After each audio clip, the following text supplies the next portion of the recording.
जय हिंद दोस्तों। मैं अनिकेत कुमार बिहार कृषि कॉलेज सवर एग्री गाइडेंस की इस यूट्यूब चैनल में आप लोगों का स्वागत करता हूं। जैसा कि आप लोगों को पता है कि हम लोग क्लास 12 कृषि विज्ञान बिहार बोर्ड के मॉडल पेपर को सॉल्व कर रहे हैं और इसी क्रम में हमने जो क्वेश्चन नंबर 1 से क्वेश्चन नंबर 15 तक को सॉल्व किया था। आज की इस वीडियो में हम लोग देखेंगे क्वेश्चन नंबर 16 से क्वेश्चन नंबर 35 तक है के क्वेश्चन को। और जब भी हम कुछ क्वेश्चन को सॉल्व करते हैं तो हम लोग कुछ क्वेश्चन के अलावा उस टॉपिक से कौन कौन से इंपॉर्टेंट प्रश्न बन सकते हैं उन सभी के बारे में थोड़ा बहुत इन्फॉर्मेशन को देखते जाते हैं, ताकि जब एग्जाम में अब क्या क्वेश्चन जो आता है सेम क्वेश्चन रिपीट ना होकर उसी टॉपिक से क्वेश्चन आता है। तो इस कारण से आप लोग सभी क्वेश्चन को कॉपी में नोट करके चलते पढ़ते हुए चले और जितने भी क्वेश्चन बता रहे हैं उन सभी को नोट करना, बार बार याद करना, प्रैक्टिस करना, ताकि चीज़ें जो है लंबी समय तक याद हो पाए। तो बिना टाइम को इन्वेस्ट किए हुए हम लोग वीडियो में आगे बढ़ते हैं। तो हम लोग आज बात करेंगे क्वेश्चन नंबर 16 से। ठीक है, मैंने इन सभी का क्वेश्चन जो पिछले वीडियो में करवा दिया था, आज हम बात करें क्वेश्चन नंबर 16 से।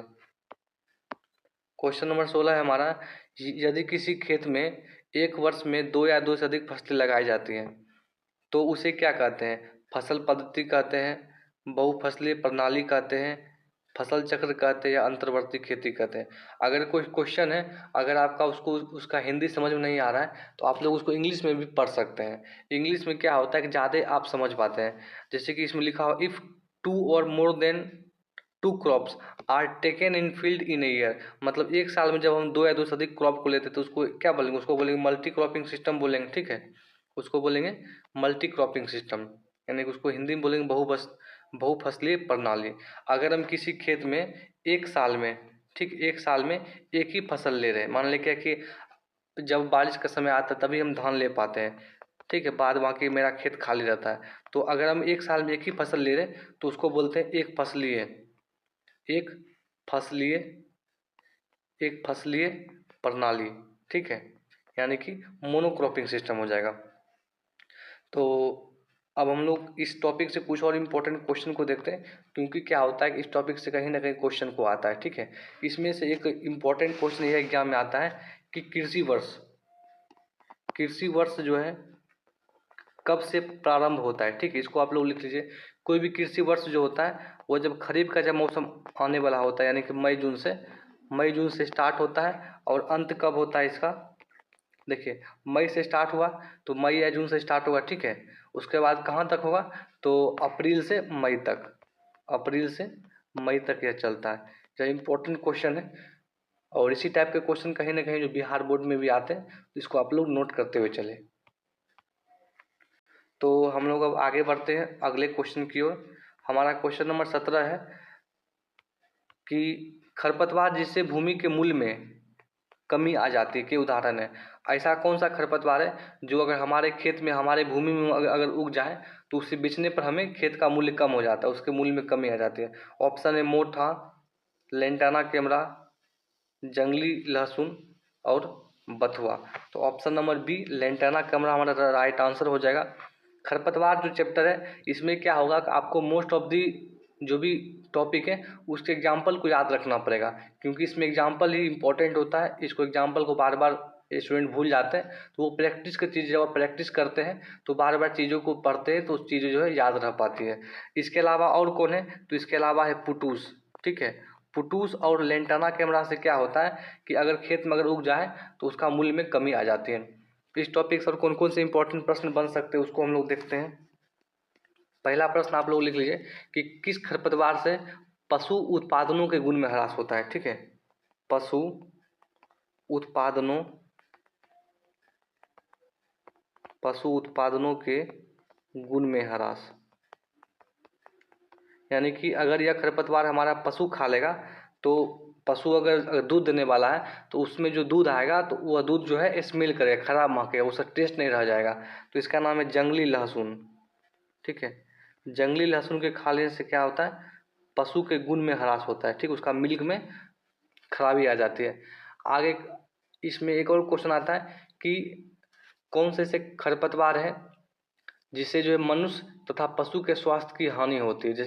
जैसे कि अगर वो खरपतवार हमारे बॉडी में टच हो जाए तो छाला हो जाएगा, नोचनी हो जाएगा। ठीक है, ये भी लिख लीजिए, मनुष्य तथा पशु के स्वास्थ्य की हानि।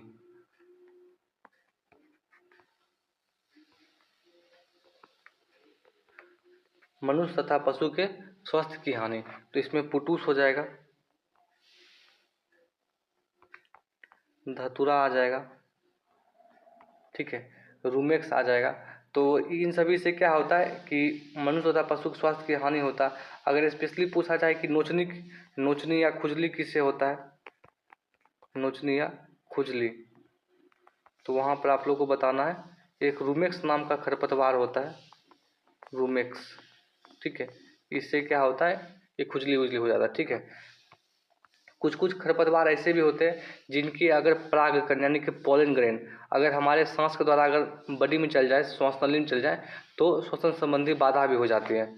तो आप लोग लिख लीजिए श्वसन संबंधी बाधा, ठीक है। इसमें आप लोगों को क्या है, इसमें है दूब घास, ठीक है, और चौलाई, ठीक है। और एक और लिख लीजिए फसलों के बीज अंकुरण में कमी, मतलब कि अगर ये खरपतवार हमारे खेत में उगता है तो इस खरपतवार से कुछ ऐसे जहरीले रसायन का स्राव होता है जिनसे हमारे फसलों के जो बीज अंकुरण में प्रतिकूल प्रभाव पड़ता है। तो आप लोग लिख लीजिए फसलों के बीज अंकुरण में कमी, तो ये हो जाएगा मोथा। आगे हम बात करते हैं अगले क्वेश्चन की। सभी क्वेश्चन को आप लोगों को नोट करते हुए चलना ताकि चीज़ें जो है लंबी समय तक याद रह पाए और आप लोगों का नॉलेज भी इससे इम्प्रूव है। आगे हमारा क्वेश्चन नंबर 18 है, सोलनम नाइग्रम खरपतवार किस परिवार का है। तो सोलन देखिए आप लोग नाम से भी स्पष्ट कर सकते हैं कि सोलिनम लगा हुआ है तो उसका फैमिली क्या हो जाएगा, सोलिनेसी हो जाएगा। यहाँ तक तो ठीक है। आगे हम इस टॉपिक से कुछ और इम्पोर्टेंट की बात करते हैं। तो आप एक तरफ लिखिए परिवार और एक तरफ लिखिए वीड, ठीक है। इसमें परिवार और एक तरफ लिखिए खरपतवार। अगर हम बात करें कि आलू परिवार में, आलू परिवार उसी को इंग्लिश में बोलते हैं सोलिनेसी, ठीक है। आलू परिवार में कौन आता है, तो आलू परिवार में आता है मकोई, जो यह क्वेश्चन था, ठीक है। सोलनम नाइग्रम को मकोई ही बोलते हैं। घास परिवार अगर पूछा जाए, घास परिवार, तो घास परिवार में आता है दूब और कांस। कांस का साइंटिफिक नेम क्या होता है, सेक्रम स्पोंटेनियम। प्याज परिवार अगर पूछा जाए तो प्याज परिवार में आता है वन प्याज। और जूट परिवार में क्या आता है, जंगली जूट, जंगली जूट। सभी को आप लोग नोट करते हुए चलिए, ठीक है। आगे हम बात करते हैं फ्लैरिस माइनर खरपतवार है किस फसल का है, तो धान का है, गेहूं का है, सरसों का है, गन्ना का। बहुत इंपॉर्टेंट प्रश्न है। तो फ्लैरिस माइनर और गेहूं का खरपतवार है, ठीक है। इसको और क्या क्या बोलते हैं, तो इसको जो गेहूं का मामा बोलते हैं फ्लैरिस माइनर को, ठीक है, गेहूं का मामा। और इसको क्या बोलते, इसको बोलते हैं वन गेहूं बोलते हैं, वन गेहूं बोलते हैं। इसको गिल्ली डंडा बोलते हैं, इसको गिल्ली डंडा बोलते हैं। इसको जो है गेहूं सह बोलते हैं। गेहूं, जहाँ गेहूं का खेत होगा वहाँ पर आप लोग को इसको दिखाई देख सकते हैं। जब आप कॉलेज में पढ़ने आइएगा तो वहाँ भी जब आप रबी मौसम में जब गेहूं के खेत में जाइएगा तो वहाँ पर भी आप लोग को प्रैक्टिकल की क्लास में टीचर बताते हैं। तो आगे हम बात करते हैं इसमें और कुछ एक आध क्वेश्चन की जो कि इम्पोर्टेंट है। तो फ्लैरिस माइनर से पूछा जाता है कि इसका परीक्षण भार, ठीक है। परीक्षण भार मतलब होता है टेस्ट वेट। 1000 बीजों का जो भार होता है, ठीक है, उसको बोलते हैं परीक्षण भार। 1000 बीजों का भार तो वह कितना होता है, तो अगर हम बात करें फ्लैरिस माइनर की तो वो होता है 2 ग्राम। ये सभी इंपॉर्टेंट क्वेश्चन है, सभी को आप लोगों को नोट करते हुए चलना है, ठीक है। उसके बाद हम बात करते हैं कि और कुछ कुछ इम्पोर्टेंट क्वेश्चन की कि आप लोग जो है गन्ना में कौन सा खरपतवार लगता है, तो गन्ना में लगता है कांस, जिसका साइंटिफिक नेम होता है सेक्रम स्पोंटेनम। धान में बात करें तो धान में लगता है जंगली धान, ठीक है। सरसों में बात करें तो सरसों में लगता है हिरनखुरी, जिसको बोलते हैं कॉन्वोल्वुलस आर्बेंसिस। सभी को आप लोग नोट करते हुए चलिए। आगे बात करते हैं पेंटोथेनिक अम्ल किस में पाया जाता है, ठीक है। तो ऑप्शन है हमारा गाजर, टमाटर, फूल गोभी, करेला। ऑप्शन नंबर सी हमारा फूल गोभी राइट आंसर हो जाएगा। इसके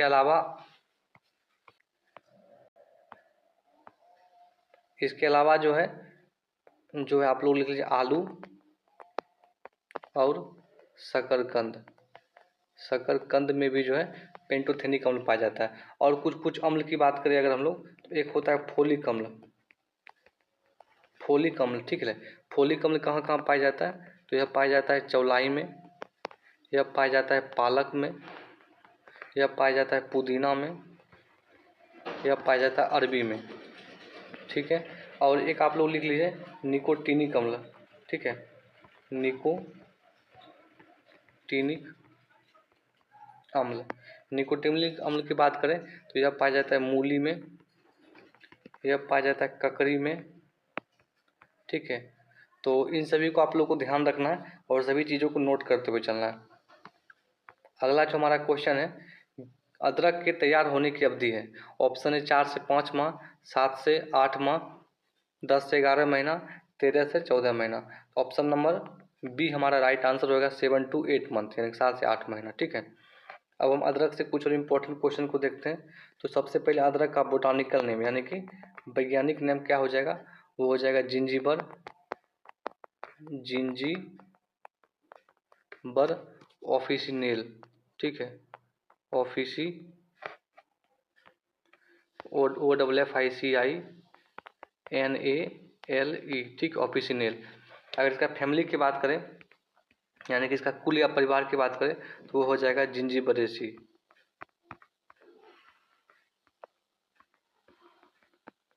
जिंजीबरेसी, ठीक है। यह एक कंदीय फसल है। कैसा है? कंदीय फसल है, ठीक है। और इसका सबसे अधिक एरिया जो है, इसका सबसे अधिक क्षेत्रफल जो है वो कहाँ है? तो वो है केरल में। सभी क्वेश्चन नोट करते चले, सभी क्वेश्चन इंपॉर्टेंट है। आगे हम बात करते हैं अगला क्वेश्चन, पपीता के पृथकलिंगी प्रभेद है, ठीक है। पृथकलिंगी का मतलब क्या होता है कि डायोसिस, मतलब कि जब मेल और फीमेल फ्लावर अलग अलग प्लांट में पाए जाते हैं तो इस प्रकार की घटना को बोलते हैं डायोसिस यानी कि पृथकलिंगी। तो ऐसा कौन कौन सा वेराइटी है जिसमें मेल और फीमेल प्लांट अलग अलग पाए जाते हैं? तो आप लोग लिख लीजिए, ठीक है। CO का मतलब होता है कोयम्बटूर, CO 1256 1256 यानी कि CO1, CO2, CO5 और CO6, ठीक है। तो ये सभी जो है पपीता के पृथकलिंगी वेराइटी है। इसके अलावा है पूसा डॉर्फ, ठीक है। पूसा डॉर्फ है, पूसा नन्हा है, पूसा नन्हा है, ठीक है। आगे हम बात करते हैं, ठीक है। तो इसका जो राइट आंसर क्या हो जाएगा, मैंने बताया था 1256, तो इसमें CO1 इसका राइट आंसर हो जाएगा, ठीक है। अगर पूछा जाए कि पपीता का उभयलिंगी वेराइटी, तब आप लोग को कुछ चीज़ें याद रखना है, जिसमें CO3 सबसे पहले याद रखना है। उसके बाद याद रखना है पूसा डिलीशियस, देखिए यहाँ पर लिखा हुआ भी है पूसा डिलीशियस। इसके अलावा जो है पूसा मजेस्ट्री भी, ताइवान भी है, CO3 भी है और सूर्या भी है। तो अगर आप पपीता में मेनली जो वेराइटी से क्वेश्चन आते हैं तो इन सभी चीज़ों को आप लोग को जो याद रखना है। पपीता से अगर कोई भी एग्जाम में क्वेश्चन आता है तो जो सबसे मोस्ट इम्पोर्टेंट है कि पपीता का एक जो है हाई डेंसिटी प्लांटिंग के लिए किस किस्म का उपयोग करते हैं, ठीक, HDP के लिए।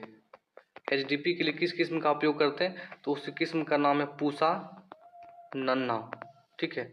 इसका स्पेसिंग से क्वेश्चन आता है तो 1.25 इंटू 1.25 मीटर की दूरी पर हम लोग इसका करते हैं।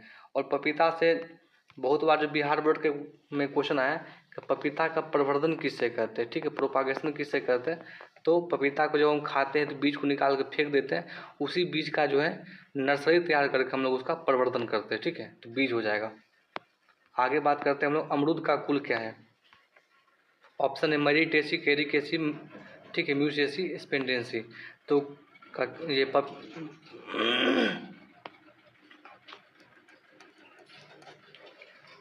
अगला क्वेश्चन है हमारा अमरूद का कुल क्या है। तो ऑप्शन है म्यूसिएसी, कैरिकेसी, मेरिटेसी, स्पेंडेंसी।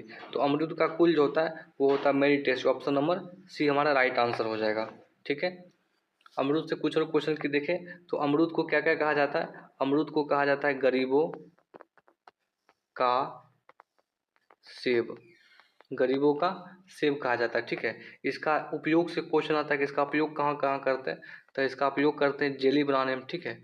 इन सभी के बारे में जो है लास्ट चैप्टर में पढ़ना क्लास 12 के, कि फूड प्रोसेसिंग का एक चैप्टर उसमें पढ़ना है। जेली, एस्क्वैश सभी इम्पोर्टेंट है। नेक्टर, ठीक है, साइडर,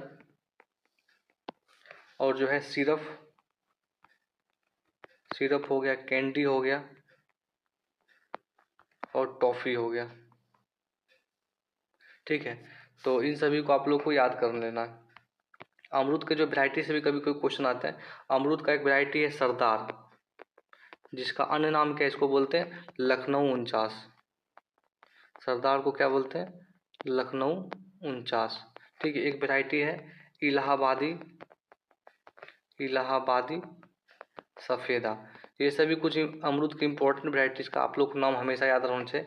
और अमरूद एक क्या है, नॉन क्लाइमेट्रिक फ्रूट है, ठीक है। नॉन क्लाइमेट्रिक का मतलब हुआ पेड़ से तोड़ने के बाद वो जो नहीं पकेगा। जब भी पकेगा तो अमरूद जो है वो पेड़ पर ही पकेगा। आगे बात करते हैं, लीची का प्रभेद है। तो जितना भी बेदाना करके आ जाए, अर्ली बेदाना, लेट बेदाना, ठीक है, वो सभी जो लीची की वैरायटी। ऑप्शन नंबर ए हमारा राइट आंसर हो जाएगा। हम लोग जो लीची से कुछ और क्वेश्चन को देखते हैं। देखिए, लीची जब हम लिखते हैं लास्ट में ची आता है, तो ची से क्या, चीन आ जाएगा। तो इसका जो उत्पत्ति होगा स्थल वो चीन हो जाएगा, क्वेश्चन पूछा गया है, ठीक है। उसके बाद अगर वैज्ञानिक नाम के देखें तो इसका वैज्ञानिक नाम क्या होता है, वो होता है लीची चाइनेंसिस, ठीक है, लीची चाइनेंसिस,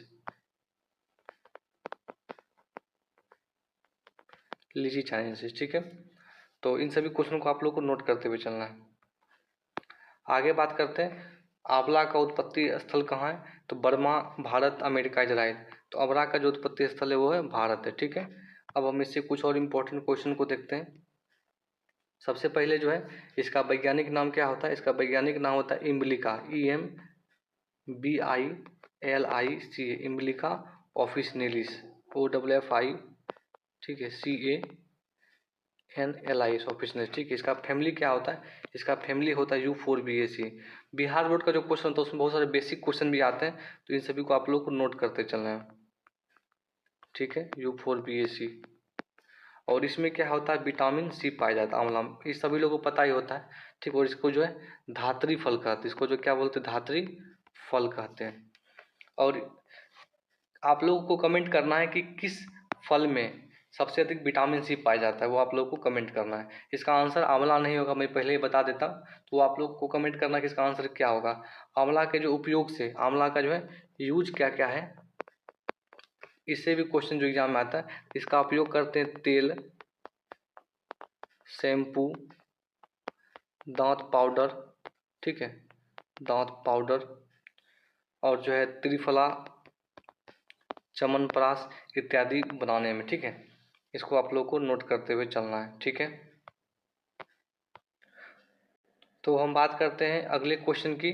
तो हमारा अगला क्वेश्चन क्या है कि खली में नाइट्रोजन कितना होता है, तो वो होता है 2 से 7% के बीच, ठीक है। आगे हम बात करते हैं आलू का उत्पत्ति स्थल। तो आलू का कहाँ है, वो है दक्षिण अफ्रीका, ठीक है। आलू जो है वह क्या है, कार्बोहाइड्रेट का स्रोत है। कार्बोहाइड्रेट से क्या होता है, वो हमें जो है ऊर्जा मिलती है। कार्बोहाइड्रेट का स्रोत है। आलू में क्या होता है, फैट 0.1% होता है, लेकिन इसमें क्या होता है, तेल अवशोषण करने की क्षमता बहुत अधिक होती है। इस कारण से जब हम आलू को खाते हैं तो मोटापा हो जाता है, लेकिन आलू को खाने से नहीं, उसमें तेल अवशोषण करने की क्षमता के कारण उसमें मोटापा खाते तो क्या, तेल में फैट होता है, इस कारण से मोटा हो जाता है। अगला क्वेश्चन है कि गुलाब का सुगंधित किस्म है। ऑप्शन है blue moon, Sonia, queen Elizabeth और हिमांगनी। जितने भी फूल हैं उन सभी जो वेराइटी से बहुत सारे क्वेश्चन आते हैं, तो इसका जो आंसर हो जाएगा option number A, blue moon. इसके अलावा और कौन सा सुगंधित किस्म है, तो एक आप लोग भी नोट कर लीजिए। एक है ला फ्रांस, ठीक है। अगर पूछा जाए कि गुलाब का जो है प्रदर्शनी के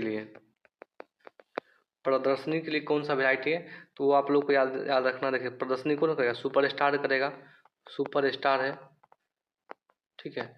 और क्या है, तो कम से कम एक आप लोग याद रखिए फिलहाल। आगे बात करते हैं हम औषधीय पौधा अश्वगंधा का उपयोगी भाग। देखिए, अश्वगंधा और सर्पगंधा, इन दोनों का जो उपयोगी भाग है वो है जड़। ऑप्शन नंबर बी हमारा राइट आंसर हो जाएगा। ठीक है, अश्वगंधा पूछा जाए या सर्पगंधा। ठीक है, सर्पगंधा। तो इनका जो उपयोगी भाग क्या है वो है जड़। अगर कुछ और की बात करें, पत्ती की बात करें कि किस प्लांट का जो है पत्ती हम लोग जो है उपयोग में करते हैं, तो पत्ती करते हैं हम लोग एलोवेरा का। आप लोग देखे भी होंगे घर में महिला लोग गाल में लगाती हैं, फेस पर लगाती है। अगर बीज की बात करें तो बीज हो जाएगा हम लोग को इसबगोल, इसबगोल। ठीक है, अगर हम संपूर्ण फल की बात करें तो फल में हो जाएगा बेल। ठीक है, इन सभी को आप लोग नोट कर लीजिए। आगे हम बढ़ते हैं। परवल का वानस्पतिक नाम क्या है? तो परवल का ऑप्शन है हमारा कुकुमिस मेलो, लूफा सिलेंड्रिका, ट्राइकोजेंथस, लूफा एक्यू टंगुला। ठीक है, तो इन सभी को आप लोग को जो है याद रखना है। तो इसका जो राइट आंसर क्या हो जाएगा उसके बारे में बात करते हैं। तो इसका जो राइट आंसर हो जाएगा ऑप्शन नंबर सी, ट्राइकोजेंथस डियोका। परवल का वैज्ञानिक नाम होता है। इसमें कुकुम्स मेलो, तो कुकुस मेलो किसका होता है वो भी आप लोग को पता होना चाहिए। ठीक है, वो होता है खरबूजा का। ठीक है, लूफा सिलेंड्रिका, तो लूफा सिलेंड्रिका किसका होता है वो होता है नेनुआ का। ठीक है, और लूफा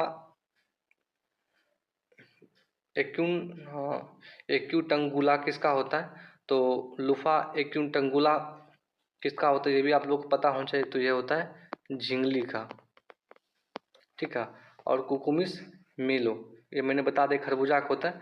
तो इन सभी चीज़ों को आप लोग को जो है याद रखना है।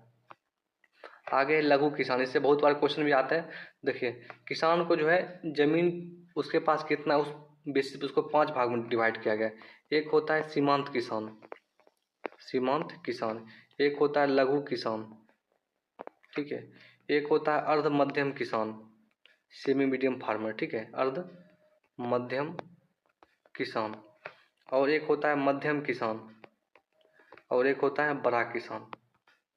तो अगर बात करें सीमांत किसान तो इसके पास 0 से 1 हेक्टेयर एरिया तक का खेत होता है। लघु किसान के पास 1 से 2 हेक्टेयर एरिया तक का खेत होता है। मध्यम के पास 2 से 4 हेक्टेयर तक एरिया खेत होता है। ठीक है, मध्यम के पास 4 से 10 हेक्टेयर तक का एरिया खेत होता है। और जो बड़ा होता है उसके पास 10 हेक्टेयर से अधिक तक का खेत होता है। तो इसमें पूछ रहा था हम लोगों से कि लघु किसान यानी कि स्मॉल फार्मर, तो उसके पास होता है 1 से 2 हेक्टेयर तक का खेत होता है। आगे हम बात करते हैं गुलाब का सफ़ेद प्रभेद। ठीक है, तो इसका जो है राइट आंसर क्या हो जाएगा option number A, June bride. ठीक है, आगे हम बात करते हैं अगला क्वेश्चन की। रात की रानी का वनस्पति, देखिए रात की रानी का वनस्पति का नाम क्या होता है? सेस्ट्रम नॉक्चुर्नम। ठीक है, अगर पूछा जाए कि दिन का राजा, तो दिन का राजा क्या होता है? सेस्ट्रम डायरम। ठीक है, इसको बोलते हैं दिन का राजा, दिन का राजा। ठीक है, इसमें जो टिकोमा लिखा हुआ है, टिकोमा कैपेंसिस, तो ये जो टिकोमा का होता है, जब आप लोग बिहार कृषि कॉलेज सबल भागलपुर आइएगा तो आप लोगों को इन सभी पौधा को देखने के लिए मिलेगा कि इस पौधा होता कैसा है एक्चुअली। ठीक है, और यहाँ पर जो है कोडियम। ठीक है, तो यह जो है क्रोटोन का होता है, क्रोटोन। आगे हम बात करते हैं भारतीय कृषि अनुसंधान संस्थान नई दिल्ली द्वारा संस्तुत क्रिम्सन ग्लोरी और डेट्रोइट डार्क रेड। देखिए रेड से क्या आ गया, तो रेड क्या हो जाएगा? मूली रेड नहीं होता है। ठीक है, प्याज भी रेड नहीं होता है, गाजर भी रेड नहीं होता है। तो चुकंदर क्या, चुकंदर एक्चुअली रेड होता है। इसका राइट आंसर चुकंदर हो जाएगा। ठीक है, चुकंदर का साइंटिफिक नेम क्या होता है वो आप लोग को कमेंट करना है। और चुकंदर जो है नेफी फार्म होता है, नेफी फार्म, इसको आप लोग को याद रखना है।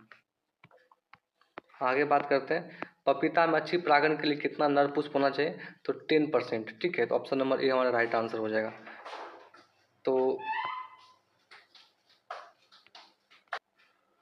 तो इस वीडियो में इतना ही। अगर यह वीडियो आप लोग को पसंद आया होगा तो इस वीडियो को लाइक करें, हमारे चैनल को सब्सक्राइब करें, क्योंकि हमारे वीडियो और चैनल दोनों के लिए बहुत ही ज़रूरी है।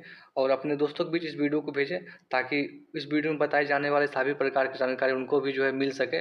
और जब भी आप पढ़ने के लिए बैठे तो आप कॉपी कलम लेकर बैठे और सारी चीज़ों को नोट करते हुए चले, उसको बार बार पढ़े भी, ताकि जो एग्ज़ाम के समय जब आपका बोर्ड एग्ज़ाम हो उस समय आप सारी चीज़ों को जो है वहाँ पर टिक कर पाएँ।